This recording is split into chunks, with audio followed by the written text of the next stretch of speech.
C'est maintenant au tour du Parlement britannique de ratifier l'accord post-Brexit. Une étape suivie avec attention par Jessica, pompier volontaire, mariée à un Français, ex-conseillère municipale. Elle pense que dans sa vie de tous les jours, ça ne va pas changer grand-chose. Juste pour me déplacer peut-être, mais dans ma vie quotidienne, je crois que non. Ma vie est ici. Je pense que ça pose plutôt de problèmes pour les gens qui sont retraités, qui n'ont peut-être pas de travail ou qui sont que des familles anglaises.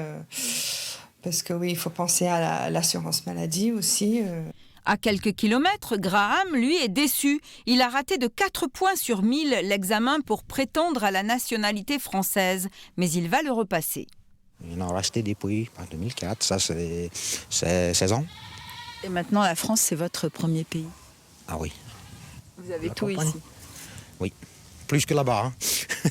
170 000 Anglais vivent en France. Il y a même des réseaux d'agences immobilières britanniques. Le patron de Leggett Immobilier revient justement d'Angleterre. Il n'est pessimiste que pour les Britanniques qui voudraient s'installer en France maintenant, pas pour les autres.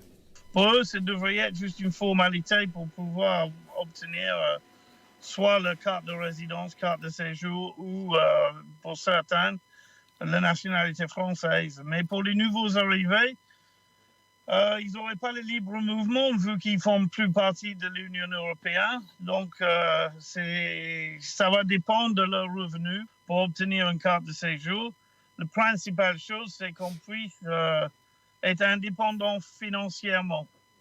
Et beaucoup d'Anglais aimant la France en veulent à leurs compatriotes qui ont voté le Brexit il y a 4 ans.